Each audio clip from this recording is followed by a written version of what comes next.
स्वागत है आपका SKPCS एकेडमी में। पुलिस की तरफ एक कदम और बढ़ाते हैं। आज के 10 प्रश्न करंट अफेयर से संबंधित हैं। फर्स्ट क्वेश्चन देखें। हाल ही में 15 से 17 फरवरी 2023 को 12वां विश्व हिंदी सम्मेलन नांदी शहर के देनाराव आइलैंड कन्वेंशन सेंटर में आयोजित हुआ। नांदी शहर किस देश में स्थित है? ऑप्शन है मॉरिशस, इंडोनेशिया, फिजी या भारत। सही उत्तर हो जाएगा फिजी के जो है नांदी शहर में 12वां विश्व हिंदी सम्मेलन आयोजित हुआ है। फिजी की राजधानी सुवा है। और इससे पहले जो 11वां विश्व हिंदी सम्मेलन हुआ था वो हुआ था मॉरिशस में। और मॉरिशस की राजधानी क्या है? पोर्ट लुइस है। तो 12वां विश्व हिंदी सम्मेलन फिजी में हुआ। इससे पहले जो 11वां हुआ था वो मॉरिशस में हुआ। और सबसे पहला विश्व हिंदी सम्मेलन भारत में हुआ था 1975 में, महाराष्ट्र के नागपुर में आयोजित हुआ था। और आप यह भी जान लें कि विश्व हिंदी सम्मेलन क्यों आयोजित किया जाता है। हिंदी को बढ़ावा देने के लिए जो है सरकार विश्व हिंदी सम्मेलन का आयोजन करती है, ताकि हिंदी ज़्यादा से ज़्यादा लोग सीखें और बोलें और दुनिया में जो है हिंदी बोली जाए। तो हिंदी को बढ़ावा देने के लिए ये सम्मेलन आयोजित होता है। 13वां विश्व हिंदी सम्मेलन बाली में आयोजित होगा। बाली इंडोनेशिया में है और राम और बौद्ध की स्थली बाली है, जहाँ पर ये 13वां विश्व हिंदी सम्मेलन प्रस्तावित है। हिंदी के विषय में आप लोग ये भी जानते होंगे कि हिंदी भारत की राष्ट्रभाषा नहीं है।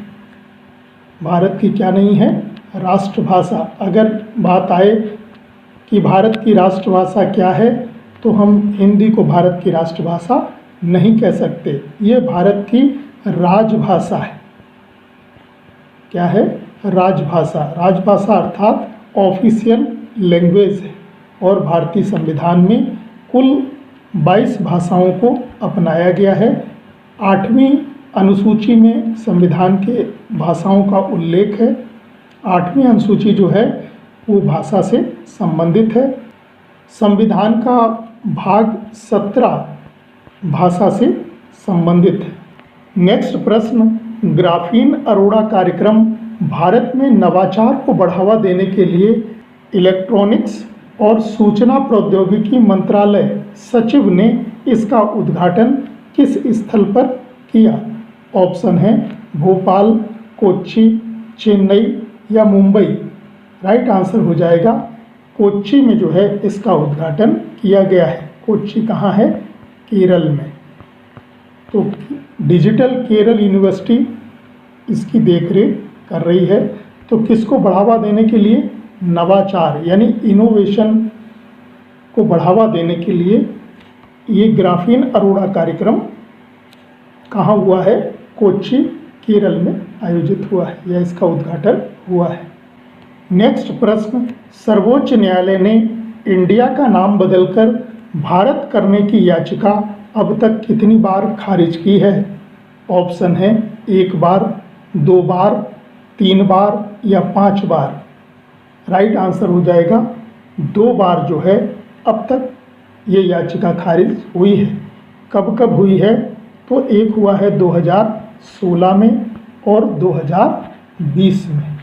तो 2016 और 2020 में 2 बार सुप्रीम कोर्ट ने इंडिया का नाम बदलकर भारत करने वाली याचिका जो है खारिज कर दी है। यह पुष्टि करते हुए कि भारत के संविधान के अनुच्छेद 1 में, भारत के संविधान के अनुच्छेद 1 में इंडिया अर्थात भारत दोनों का उल्लेख है, इसलिए इसको बदला नहीं जा सकता है। पौराणिक व्याख्यान यदि हम देखें तो यह मिलता है कि महर्षि विश्वामित्र थे। कौन थे? महर्षि विश्वामित्र। महर्षि विश्वामित्र, और इनका विवाह अप्सरा मेनका से हुआ था। मेनका अप्सरा थी और उनका विवाह किससे हुआ था? विश्वामित्र से। तो इनसे इन्हें एक पुत्री प्राप्त हुई थी जिसका नाम था शकुंतला। शकुंतला, और शकुंतला का विवाह जो है पुरुवंशी राजा थे, पुरुवंशी राजा थे दुष्यंत, उनसे जो है शकुंतला का गांधर्व विवाह हुआ था। गांधर्व का मतलब प्रेम विवाह हुआ था और इससे इन्हें एक पुत्र की प्राप्ति हुई थी। वह पुत्र था भरत। तो इसी भरत के नाम पर जो है भारतवर्ष नाम पड़ा है। क्यों? क्योंकि कण्व ऋषि थे। कण्व ऋषि जो है, कण्व ऋषि, इन्होंने जो है आशीर्वाद दिया था कि भरत आगे चलकर चक्रवर्ती सम्राट बनेगा और उसके नाम पर ही इस भूखंड का नाम भारत प्रसिद्ध होगा।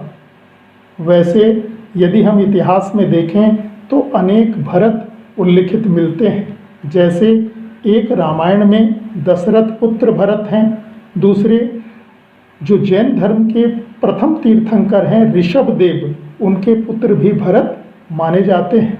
लेकिन भारत का नाम जो है वो किसके आधार पर पड़ा है? शकुंतला और दुष्यंत के पुत्र भरत के नाम पर भारत पड़ा है।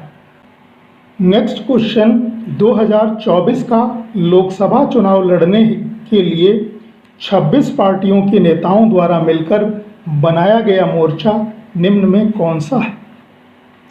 यूपीए, एनडीए, इंडिया या कोई नहीं? राइट आंसर हो जाएगा इंडिया बनाया गया है। क्या है इंडिया की फुल फॉर्म? तो इंडिया की फुल फॉर्म है Indian national development inclusive alliance.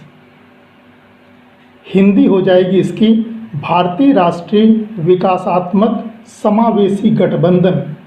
तो इस नाम से, इंडिया के नाम से विपक्षी दलों ने 2024 के लोकसभा चुनाव में एनडीए को हराने के लिए ये मोर्चा बनाया है। एनडीए अर्थात जो वर्तमान में सत्तारूढ़ पार्टी है बीजेपी, वो एनडीए के नाम से जानी जाती है, यानी नेशनल डेमोक्रेटिक अलायंस के नाम से राष्ट्रीय लोकतांत्रिक गठबंधन है। तो इस राष्ट्रीय लोकतांत्रिक गठबंधन में वर्तमान में 38 दल शामिल हैं और इनसे टक्कर लेने के लिए विपक्षी मोर्चे ने इंडिया पार्टी बनाई है, जिसमें कितने दल शामिल हुए हैं? 26 पार्टियां शामिल हुई हैं। किस युद्ध को लड़ने के लिए? तो 2024 लोकसभा चुनाव को लड़ने के लिए दो पक्ष बने हैं। सत्तारूढ़ पार्टी एनडीए है और विपक्षी दल की पार्टी कौन सी है? 26 पार्टियों ने मिलकर एक संयुक्त मोर्चा बनाया है इंडिया के नाम से, Indian national development inclusive alliance के नाम से बनाया है। हालांकि इससे पहले जो विपक्षी दल था वो यूपीए के नाम से जाना जाता था। यूपीए से तात्पर्य था यूनाइटेड प्रोग्रेसिव अलायंस, अर्थात संयुक्त प्रगतिशील गठबंधन के नाम से विपक्षी दल था। लेकिन अब उसने अपना नया नाम इंडिया कर लिया है और संयुक्त मोर्चा बनाया है इंडिया के नाम से। नेक्स्ट क्वेश्चन, यूनेस्को की विश्व विरासत सूची में वर्तमान में कितने भारतीय स्थल शामिल हैं? ऑप्शन है 40 स्थल, 41 स्थल, 42 स्थल या 43 स्थल। राइट आंसर हो जाएगा 42 स्थल जो है यूनेस्को की विश्व विरासत सूची में वर्तमान में भारत के शामिल हैं। अभी हाल ही में सऊदी अरब के रियाद में बैठक हुई है। कहाँ पर बैठक हुई है? सऊदी अरब के रियाद में 45वीं यूनेस्को की विश्व धरोहर समिति की बैठक हुई है, जिसमें भारत के 2 स्थल जो हैं इस सूची में शामिल किए गए हैं। और वो 2 स्थल कौन कौन से हैं? वो दो नए स्थल हैं। एक तो है शांति निकेतन पश्चिम बंगाल का, कहाँ पर है ये? वेस्ट बंगाल में। और ये 41वें स्थल के रूप में शामिल हुआ है, पश्चिम बंगाल का शांति निकेतन। और दूसरा स्थल शामिल हुआ है होयसला का पवित्र समूह। ये कर्नाटक के बेलूर में स्थित है। कर्नाटक में कहाँ पर? बेलूर में स्थित है होयसला का पवित्र समूह। इसमें 3 मंदिर आते हैं। एक है केशव मंदिर, दूसरा है होयसलेश्वर मंदिर और तीसरा है चेन्ना केशव मंदिर। तो ये तीनों मंदिर एक ही पास में स्थित हैं। कहाँ पर? कर्नाटक के बेलूर में। होयसलेश्वर मंदिर में शिव विराजमान है, जबकि चेन्ना केशव मंदिर में विष्णु की प्रतिमा है। और ये जो होयसला का पवित्र समूह है, ये 42वें स्थल के रूप में शामिल हुआ है। नेक्स्ट प्रश्न, यूनेस्को के वर्तमान में अध्यक्ष कौन है? ऑप्शन है James Stoltenberg, Audrey Azoulay, Antonio Guterres, Dalveer Bhandari. क्या हो जाएगा सही आंसर? राइट आंसर हो जाएगा आंद्रे अजोले जो हैं वर्तमान में यूनेस्को के अध्यक्ष हैं। और ये आंद्रे अजोले फ्रांस के हैं। किस कंट्री से हैं? फ्रांस के। जेम्स स्टोल्टेनबर्ग जो हैं वो वर्तमान में नाटो के महासचिव हैं और अमेरिका के हैं। एंटोनियो गुटेरेस ये संयुक्त राष्ट्र संघ के महासचिव हैं, यूएनओ के महासचिव हैं और पुर्तगाल से संबंधित हैं। जबकि जेम्स स्टोल्टेनबर्ग ये नाटो के महासचिव हैं या नाटो के अध्यक्ष हैं। और कहाँ से हैं? अमेरिका से। और दलवीर सिंह भंडारी जो हैं वो भारत के एकमात्र जज हैं जो वर्तमान में अंतर्राष्ट्रीय न्यायालय में एक न्यायाधीश के रूप में तैनात है। अंतर्राष्ट्रीय न्यायालय कहाँ पर है? कंट्री पड़ता है नीदरलैंड, और नीदरलैंड के एक शहर है द हेग। नीदरलैंड के द हेग शहर में अंतर्राष्ट्रीय न्यायालय है। वहाँ पर भारत के वर्तमान में एक कौन है? दलवीर भंडारी। वो अंतर्राष्ट्रीय न्यायालय में भारत के एकमात्र जज हैं। यूनेस्को के विषय में आप इसकी फुल फॉर्म भी पूछी जा सकती है। क्या हो जाएगी यूनेस्को की फुल फॉर्म? तो यू से हो जाएगा United Nations Educational Scientific Cultural Organization. United Nation Education Scientific Cultural Organization. इसकी स्थापना भी ध्यान रखिएगा, यूनेस्को की स्थापना हुई है 16 नवंबर 1945 को। और कहाँ पर हुई है? लंदन में। ब्रिटेन की राजधानी, ब्रिटेन को ही यूके भी कहते हैं, यूनाइटेड किंगडम, या फिर ब्रिटेन कहें या इंग्लैंड कहें, राजधानी क्या होती है? लंदन। तो यहीं पर इसकी स्थापना हुई थी 1945 में। भारत जो है 1946 से इसका सदस्य बन गया था। तो भारत अगले वर्ष जो है यानी 1946 से इसका सदस्य है। वर्तमान में इसके सदस्य देशों की संख्या 195 है। जो 195वां कंट्री जुड़ा है वो फिलिस्तीन है। तो इसके वर्तमान में इसमें सदस्य संख्या कितनी है? 195 है। अध्यक्ष आपने अभी जाने कौन है? आंद्रे अजोले, जो फ्रांस से संबंधित हैं। इसका मुख्यालय भी ध्यान रखिएगा, मुख्यालय फ्रांस की राजधानी पेरिस में है, यानी इसका हेड क्वार्टर कहाँ है? फ्रांस की राजधानी पेरिस में है। नेक्स्ट प्रश्न, न कभी बहुत जल्दी न कभी बहुत देर, never too early never too late, निम्न में से किस दिवस की 2023 की थीम है? ऑप्शन है विश्व शांति दिवस, पर्यावरण दिवस, जनसंख्या दिवस, अल्जाइमर दिवस। राइट आंसर हो जाएगा अल्जाइमर दिवस 2023 की यह थीम है। और अल्जाइमर जो रोग होता है वो ब्रेन से संबंधित होता है, ब्रेन या फिर मस्तिष्क या फिर कहें दिमाग से संबंधित ये होता है। और मनाया कब जाता है अल्जाइमर दिवस? तो 21 सितंबर को मनाया जाता है, 21 सितंबर। विश्व शांति दिवस भी 21 सितंबर को ही मनाया जाता है। विश्व पर्यावरण दिवस या पर्यावरण दिवस ये 5 जून को मनाया जाता है। और विश्व जनसंख्या दिवस या फिर कहें जनसंख्या दिवस ये 11 जुलाई को मनाया जाता है। इसलिए मनाया जाता है क्योंकि 11 जुलाई 1987 को विश्व की जनसंख्या 5 अरब हो गई थी। और जब 1987 में 5 अरब हो गई तो इस पर संयुक्त राष्ट्र संघ ने ध्यान आकर्षित करवाया था कि जनसंख्या इतनी तेज़ी से नहीं बढ़नी चाहिए। वर्तमान में जनसंख्या 8 अरब को पार कर चुकी है और यह भी कहा गया है कि 9 अरब के बाद ये पृथ्वी इस जनसंख्या को झेलने की स्थिति में नहीं है। नेक्स्ट क्वेश्चन, 128वां संविधान संशोधन विधेयक 2023 महिला आरक्षण से संबंधित है। इसमें कितने प्रतिशत महिलाओं को लोकसभा और राज्यों की विधानसभाओं में आरक्षण देने की बात कही गई है? ऑप्शन है 25%, 33%, 50% या 21%। राइट आंसर हो जाएगा 33% आरक्षण देने की बात कही गई है। और किसमें बताया गया है? तो एक तो लोकसभा में दिया जाएगा और दूसरा राज्यों की विधानसभाओं में देने की बात कही गई है। और किस में नहीं दिया जाएगा? तो राज्यसभा और राज्यों की विधान परिषद, ये दोनों स्थायी सदन होते हैं और इनमें 33% आरक्षण की बात नहीं कही गई है, केवल लोकसभा और राज्यों की विधानसभाओं में कही गई है।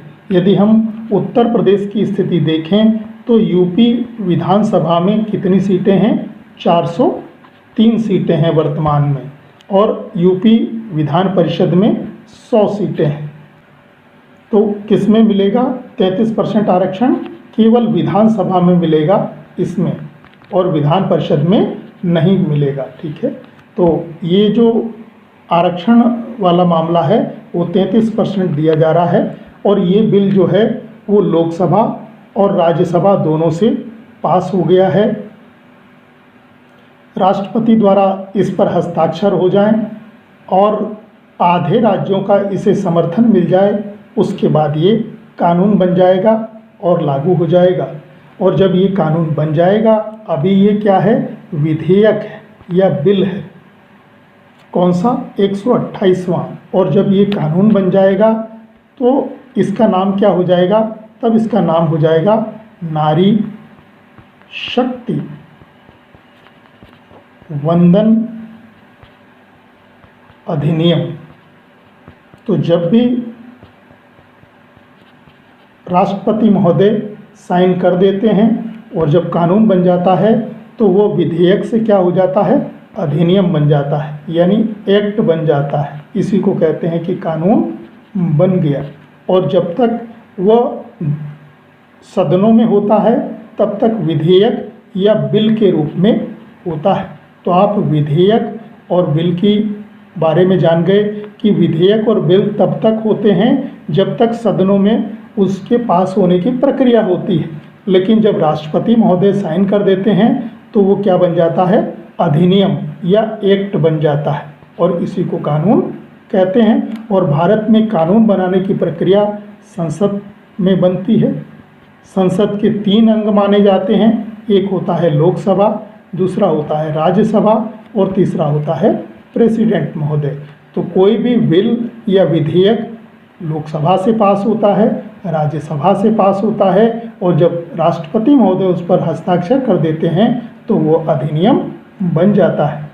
यह भी ध्यान रखिएगा आप, ये एक श्लोक है, यत्र नार्यस्तु पूज्यन्ते रमन्ते तत्र देवता। मनुस्मृति के 3 अध्याय का यह श्लोक है कि जहाँ नारियों की पूजा होती है वहाँ देवता निवास करते हैं। हालांकि पुरुष प्रधान समाज में नारी सदैव ही पुरुषों की सहचरी रही है। नारी का जीवन बड़ा उतार चढ़ाव का रहा है। इतिहास हमें बताता है कि उत्तर वैदिक काल से जो है, उत्तर वैदिक काल यानी 1000 से 600 BC का काल, ये एक ऐसा काल था जहाँ से सती प्रथा प्रारंभ हो गई थी। और नारियों की स्थिति अत्यंत दयनीय हुई थी, यानी पति के मर जाने के बाद स्त्रियों को जिंदा पति के साथ जला दिया जाता था। तो यही सती प्रथा थी, जो कहाँ से शुरू होती है, उत्तर वैदिक काल से, यानी 1000 से 600 BC के लगभग ये शुरू होती है। इस अमानवीय प्रथा को समाप्त करने के लिए राजा राम मोहन राय ने प्रयत्न किया था, क्योंकि उनके बड़े भाई थे जगमोहन। उनकी मृत्यु होने पर उनकी भाभी को उनके सामने ही जलाया गया था। आगे किसी के साथ न हो, इसके लिए उन्होंने एक लंबी लड़ाई लड़ी और 1829 में लॉर्ड थे उस समय विलियम बेंटिक, उन्होंने एक नियम 17 पारित किया और सती प्रथा को अवैध घोषित कर दिया, जिसमें सबसे बड़ी भूमिका किसकी थी, राजा राम मोहन राय की थी। इस सती प्रथा का पहला लिखित साक्ष्य अगर पूछा जाए तो पहला लिखित साक्ष्य 510 ईस्वी का एरन अभिलेख माना जाता है। एरन अभिलेख मध्य प्रदेश में। और क्या है इसमें, तो इसमें गुप्त वंशी शासक भानुगुप्त के एक मित्र थे गोपराज, जो हुरणों के विरुद्ध लड़ते हुए मारे गए थे और गोपराज की पत्नी जो है वो सती हो गई थी। तो सती का पहला लिखित प्रमाण 510 ईस्वी का एरन अभिलेख माना जाता है और ये अभिलेख गुप्त शासक भानुगुप्त का है, जिसमें उसके मित्र कौन थे, गोपराज, जो किससे लड़ रहे थे, हुरणों के विरुद्ध लड़ते हुए मारे गए थे और गोपराज की पत्नी ने सती का जो है वो धारण किया था। तो सती का ये लिखित प्रमाण मिलता है। नेक्स्ट क्वेश्चन, नई दिल्ली में सितंबर 2023 में आयोजित G20 शिखर सम्मेलन के दौरान 26 जनवरी 2024 गणतंत्र दिवस परेड के लिए मुख्य अतिथि हेतु भारत ने निम्न में किसे आमंत्रित किया है? ऑप्शन है Vladimir Putin, Justin ट्रूडेau, Joe Biden, Emmanuel Macron. सही उत्तर हो जाएगा जो बाइडेन को निमंत्रित किया है। ये अमेरिका के राष्ट्रपति हैं। व्लादिमीर पुतिन ये रूस के राष्ट्रपति हैं। जस्टिन ट्रूडेau ये कनाडा के प्रधानमंत्री हैं और वर्तमान में कनाडा और भारत के मध्य जो है वो खालिस्तान के मैटर पर विवाद चल रहा है। इमैनुअल मैक्रों ये फ्रांस के राष्ट्रपति हैं। नेक्स्ट क्वेश्चन, 29 अगस्त 2023 को उत्तर प्रदेश के मुख्यमंत्री ने ध्यानचंद म्यूजियम का उद्घाटन उत्तर प्रदेश के किस जिले में किया है? ऑप्शन है प्रयागराज, लखनऊ, वाराणसी, झांसी। सही उत्तर हो जाएगा झांसी में जो है ये उद्घाटन उन्होंने किया है और झांसी में रानी लक्ष्मीबाई पार्क में जो है ये उद्घाटन किया गया है, रानी लक्ष्मीबाई पार्क में। हॉकी को समर्पित ये भारत का पहला म्यूजियम है। आप लोग जानते हैं मेजर ध्यानचंद हॉकी के जादूगर कहलाते हैं और भारत में हॉकी जो है भारत का राष्ट्रीय खेल है। पाकिस्तान का राष्ट्रीय खेल भी हॉकी ही है। ध्यानचंद का जन्म कब हुआ था? 29 अगस्त 1905 को। कहाँ पर हुआ था? प्रयागराज में। तो जन्म हुआ इनका प्रयागराज में और म्यूजियम कहाँ बनाया गया है? तो झांसी में बनाया गया है। इन्होंने एक पुस्तक भी लिखी है, गोल। गोल जो पुस्तक है वो मेजर ध्यानचंद की है और वह इनकी आत्मकथा है। क्या है? ऑटोबायोग्राफी है। तो ये 10 प्रश्न थे, इनको आप याद कर लें। 10 नए प्रश्नों के साथ शीघ्र मिलते हैं। धन्यवाद।